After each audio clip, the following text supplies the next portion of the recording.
La démocratie, oui. Bon, Vital Cameron a été interpellé à plusieurs reprises. Je pense qu'il aura l'occasion d'y revenir quand ce sera son tour. Mais pour l'instant, je voudrais passer la parole au public. Nous avons un bon quart d'heure pour vous donner l'occasion de réagir, de poser vos questions. Je vais vous demander d'être très bref, de vous présenter et de me dire à qui s'adresse votre question. Je vais prendre peut-être 3-4 questions pour un premier tour. Donc voilà, la parole est ouverte. Faites-moi signe, celles et ceux qui ont envie d'intervenir. Les femmes peut-être en priorité. Ma question... Alors, vous avez parlé d'une enquête budgétaire. Je voulais savoir si c'était fait par quel institut et c'était dans quel cadre, surtout l'enquête de 2012. Et puis, vous avez parlé aussi de la scolarité qui est en croissance. Je voulais savoir c'était par rapport à quelle époque.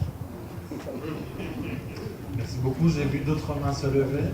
Monsieur, là où je vous écoute. Je vous remercie pour la parole. Je m'appelle Adolphe Niakassané. Je suis médecin au département de pédiatrie des cliniques Saint-Luc à Bruxelles. Eh bien, je m'adresse d'abord à M. Zaka par rapport à la situation économique du pays. En fait, le journal Le Souverain, c'est un journal de l'Est du pays, montrait que en fait, 98% de l'or produit fuit le pays justement par la petite porte. Et que la population ne bénéficie pas de tout cela. Je voudrais un peu vous poser une question tout à fait générale. Pensez-vous que la loi d'Haute-Franck a réussi, puisqu'effectivement, on ne voit rien. Alors, je m'adresse à M. Deher par rapport en fait, à la situation de l'éducation. Vous dites que les parents sont contents qu'il y a beaucoup d'enfants qui rentrent à l'école. Je pense que non. Mon papa est directeur depuis 30 ans, et bien le fait c'est que les parents sont exténués, ils sont fatigués. Depuis le temps qu'ils réclament que la scolarité à l'école primaire soit gratuite, il n'y a rien qui suit. Et donc, tout simplement, ils sont fatigués. Et ceux qui payent souvent ces études, c'est tout simplement, les ONG, donc la diaspora qui est en Europe et tout le reste, les parents n'ont rien. Voilà, donc je m'arrêterai là pour ne pas être très long. Et je voudrais finalement quand même donc, dire en fait à Nicole, en fait, la secrétaire fédérale, que s'il n'y a que 2 femmes à l'UNCIC en Belgique, je pense qu'il faut que les femmes s'engagent, puisque le président Vital Cameron a toujours souhaité que les femmes soient là présentes. Voilà.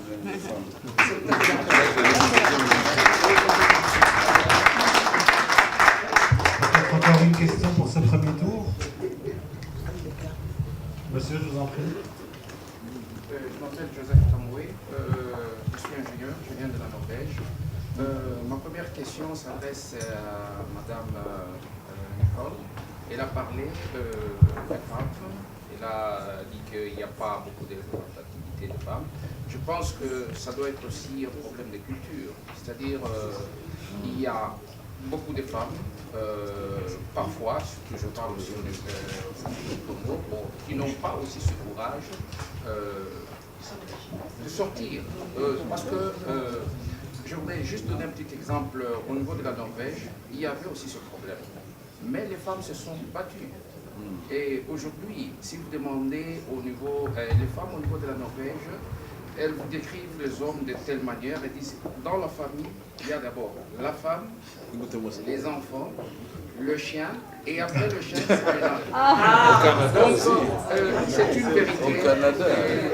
Nous, on était au Canada aussi. étonnés quand on est arrivé, et aujourd'hui, vous allez voir dans plusieurs secteurs, ce sont les femmes qui dirigent au niveau de la Norvège. Donc je pense que c'est aux femmes aussi de lutter. Parce que ça ne s'arrache et ça ne se donne pas, ça s'arrache.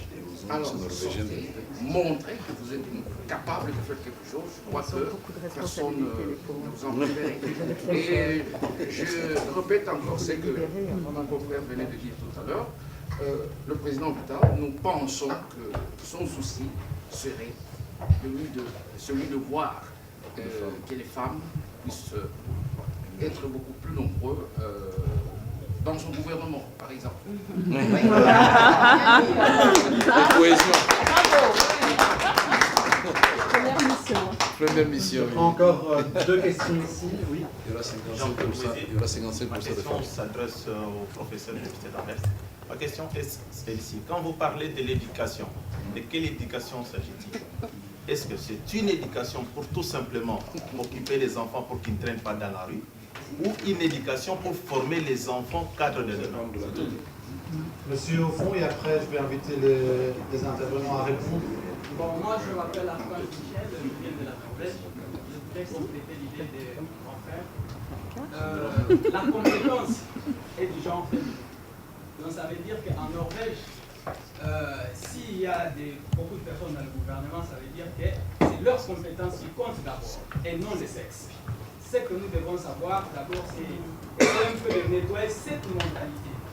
Parce que les femmes, si elles se plaignent sans compétences, ça aussi c'est pas important. Parce que les compétences doivent être au rendez-vous pour mériter le travail qu'il faut. Donc, par rapport à l'éducation, je voulais dire, bon, si quelque chose est déjà prévu d'avance et que l'éducation est foutue, c'est tout un système qui est anarchique. Il faut d'abord tout réformer à partir de la racine. Parce que si ce sont les mêmes personnes, ce sont les mêmes systèmes et les résultats seraient les mêmes.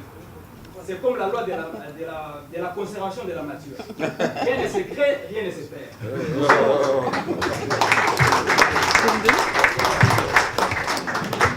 Merci pour vos interventions. Je vais donner la parole à Nicole d'abord.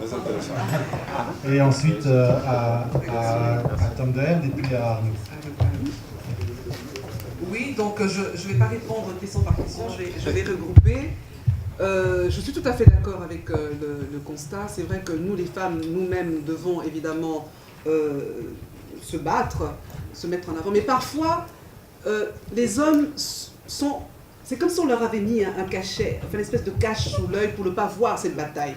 Parce que depuis le temps qu'on se bat, depuis les années 70, depuis les années jusqu'à ce jour, en tout cas pour la RDC, depuis le temps. Heureusement qu'un certain Mobutu Sese Seko, qui était, comme monsieur l'a dit, on peut le regretter, mais en tout cas, il avait fait quelque chose pour les femmes. Les femmes étaient sorties en avant. Pour danser?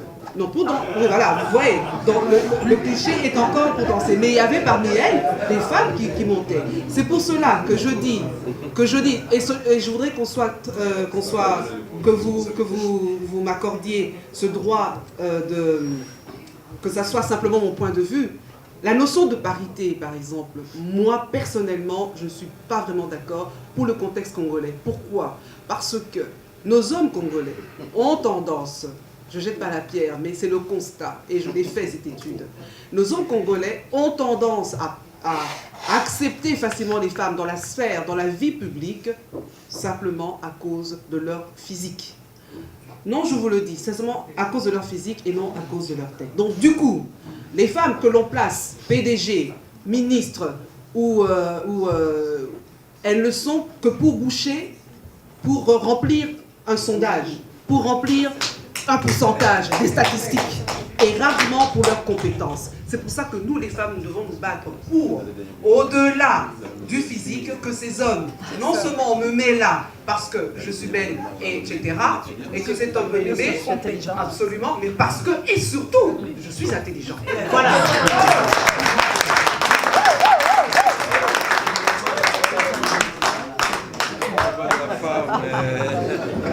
Là, vous allez avoir du fil à retordre. Le parti va imploser ici. Nicole a le talent de passionner les foules. C'est pourquoi les fédéraux.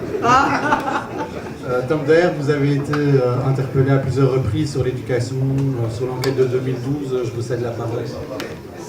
Oui, donc il y avait deux questions méthodologiques. Je crois que ce sont des questions très importantes à poser en fait. Hein. Donc, comme Zachary déjà avait mentionné, il y a vraiment rareté de données. Hein.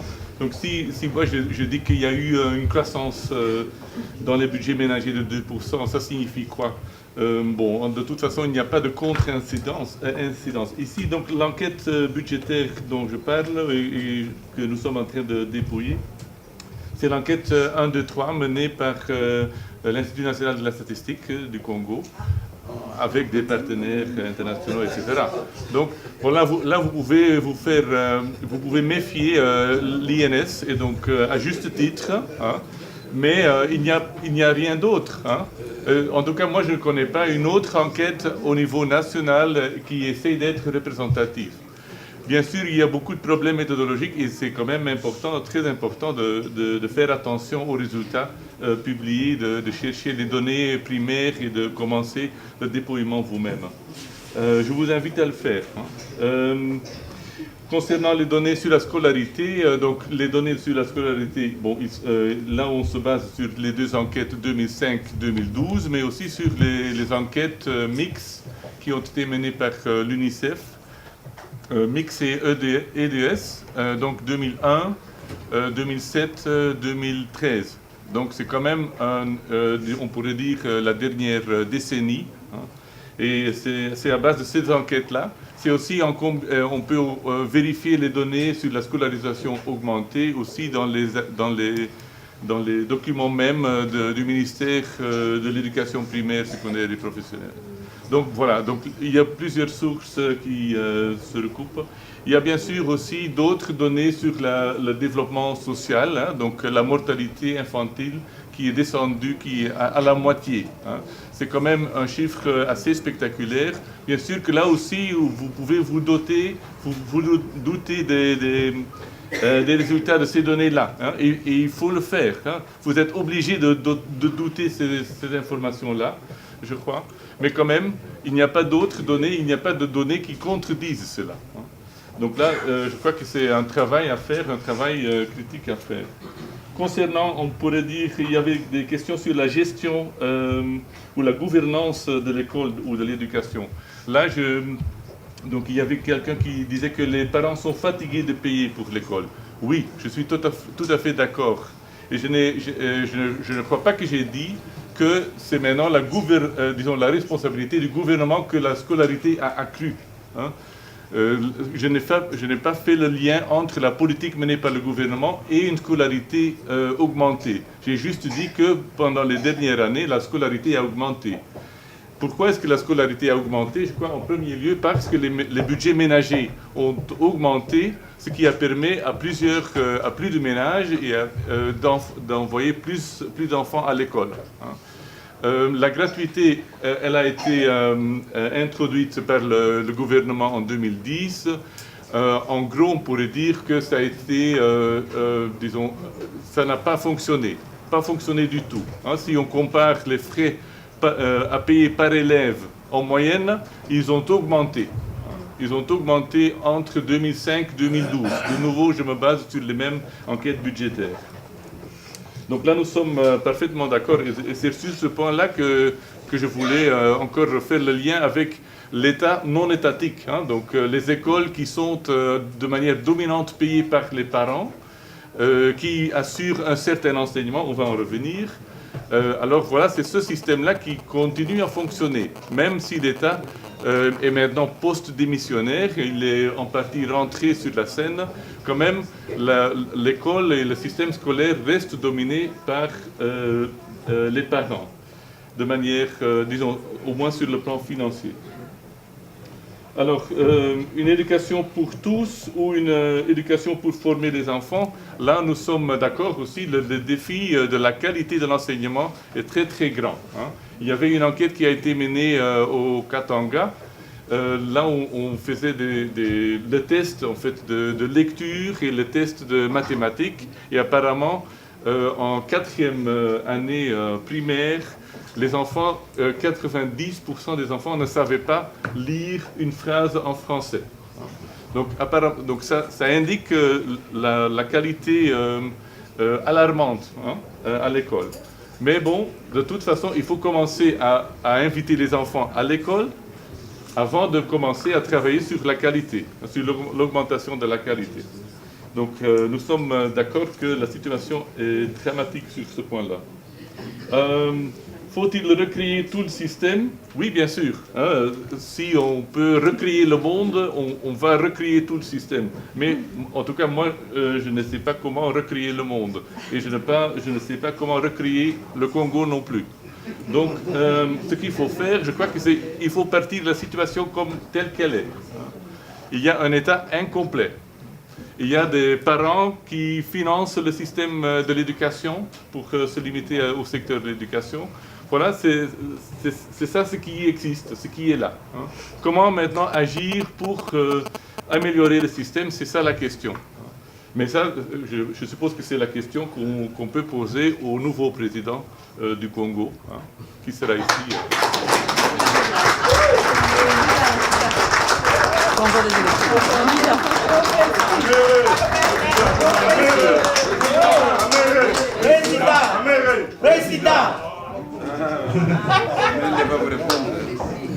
Alors la dernière question s'adressait à Arnaud Zacharie et Frédéric. Je vais leur laisser le mot de la fin avant de faire une toute petite pause et de commencer la deuxième et dernière partie de cette rencontre.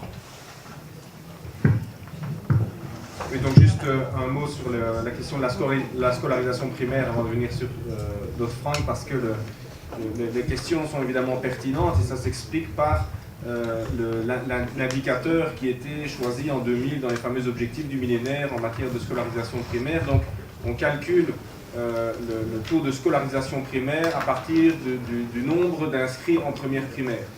Donc on a depuis l'adoption de ces objectifs du millénaire constaté des progrès partout en Afrique, mais, et c'est d'ailleurs pas seulement, pas particulier à l'Afrique, on a de ce fait privilégié l'inscription à l'instruction et sans prendre en compte notamment le taux d'achèvement. Donc non seulement le problème de qualité fait que on a des problèmes même si on fait plusieurs années du primaire de lecture ou de calcul, mais il y a un taux très élevé d'abandon du cycle primaire avant l'achèvement des 6 années. Or, on sait que quand on n'achève pas un cycle complet du primaire, on a toutes les chances de retomber dans l'analphabétisme à l'âge adulte. Donc, vous savez qu'on va en septembre prochain réfléchir, ou en tout cas adopter des nouveaux objectifs du développement durable. Espérons que on prendra en compte les limites flagrantes qui ont été intégrées dans les objectifs du millénaire de 2000. Sur Dodd-Frank, je laisserai, comme l'a dit aussi, la parole à Frédéric. Pourquoi? Parce que RAC a publié une petite étude très intéressante qui est disponible gratuitement sur leur site web. Pourquoi? Parce que on discute au niveau européen, et Marie Arena, qui travaille dans la commission INTA sur le commerce international, suit ça en première ligne, donc elle pourra en dire beaucoup plus sur les initiatives actuelles au niveau européen.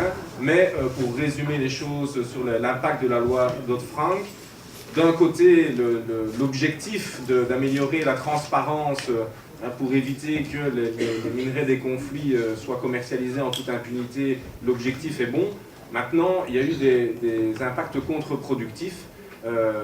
D'une part, ça a eu tendance à stigmatiser la République démocratique du Congo, puisqu'à partir du moment où on dit qu'il faut garantir que des minerais ne proviennent pas des zones de conflit, fatalement, le l'est du Congo est plutôt mal vu, et donc on va chercher à s'approvisionner ailleurs que là si on veut commercialiser ces minerais sur les marchés internationaux. Et d'autre part, ça a créé des monopoles de facto, parce que tout le processus pour assurer la vérification et pour avoir le blanc-seing pour pouvoir commercialiser ces minerais, ça implique des moyens institutionnels et financiers que seules les grandes firmes transnationales ont, et donc ça leur a donné de facto une certaine forme de monopole sur l'exploitation de ces minerais. Mais je donne la parole à Frédéric qui en dira plus que moi. Oui, tout à fait. La question elle est aussi orientée sur la question elle est orientée sur le trafic de l'or, en fait. Et l'or est un grand problème parce que, comme vous le savez tous, l'or c'est la ressource qui est la plus facilement traficable. On la met dans la poche, on passe la frontière et c'est terminé. Pour l'étain et d'autres types de minerais, c'est plus compliqué. Dodd-Frank, comme Arnaud l'a dit, il y a un problème, c'est que ça stigmatise la région des Grands Lacs et le Congo en particulier. Et la loi Dodd-Frank, elle met la responsabilité sur des entreprises qui achètent les minerais. Donc, c'est clair que la loi Dodd-Frank, elle ne pourra jamais à elle seule régler la problématique du trafic illégal de minerais à l'est de la RDC. Il y a beaucoup d'autres dimensions qui sont l'implication des élites locales, notamment dans ce trafic, l'implication de l'armée congolaise, des groupes rebelles, des groupes armés. Prenons le cas de la Colombie ou de la République centrafricaine, l'or joue aussi ce rôle il y a un trafic illicite de l'or très très important qui alimente la conflictualité, c'est-à-dire un trafic mafieux local. Donc le problème c'est celui-là, et la loi Dodd-Frank toute seule ne peut pas résoudre ce problème. Vous savez qu'il y a un projet de règlement européen qui est en train d'être étudié par le Parlement. Il a appris des leçons des erreurs de Dodd-Frank, en partie dans le sens où le projet de règlement européen, il concerne toutes les zones affectées par les conflits ou à haut risque. Donc on aura cette approche géographique beaucoup plus large. Donc c'est quand même un point positif, il faut le signaler. Mais la leçon à tirer de ça, c'est qu'une approche législative est nécessaire, mais qui est un peu technique, puisqu'elle met des responsabilités sur des entreprises, sur des chaînes d'approvisionnement, mais toute la dimension politique, elle manque pour le moment. Il y a quelques décideurs européens ici qui sont dans la salle. Quand on travaille sur ce genre de matière, on peut avoir une approche technique qui est nécessaire, parce que les dossiers sont très complexes, mais la dimension politique, elle n'est pas assez, pour nous, le dialogue politique de l'Union européenne sur ces questions-là, il n'est pas assez fort. Quand on sait pourquoi est-ce que cet or est exporté au final, il y a un différentiel de taxation au niveau régional qui fait que c'est plus intéressant pour les trafiquants d'aller apporter les minerais au Rwanda, au Burundi, au Congo, en Ouganda. Et tant que ce problème-là n'est pas réglé au niveau des pays de la région des Grands Lacs, cette harmonisation fiscale, il y aura des incitants qui vont favoriser le trafic. Et ça, c'est une question de volonté politique, d'une part de mettre de l'ordre, de retirer l'armée du commerce illégal, les groupes armés, et puis de discuter avec les chefs d'État de la région pour avoir un système au niveau régional qui soit bénéfique à tous les pays. Merci beaucoup. Encore une minute pour Pambou Kita Pambou avant de faire une mini-pause. Oui, merci. Juste une minute. Sur la question qui était sur la table, sur le revenu de nos ménages qui auraient augmenté ou pas augmenté, avec des enquêtes sur le terrain et bien faites ou moins bien faites. En fait, quand on ne sait pas arriver à faire des enquêtes d'une manière précise, il n'y a pas de problème. On sait toujours trouver une manière de tourner pour connaître une réalité des choses. Pour nous qui sommes de la diaspora, le jour où on nous dira, pour savoir si simplement les revenus des familles ont augmenté au Congo, le jour où chacun de nous n'aura plus besoin pour des raisons familiales d'envoyer autant d'argent que maintenant, nous saurons que le revenu aurait augmenté.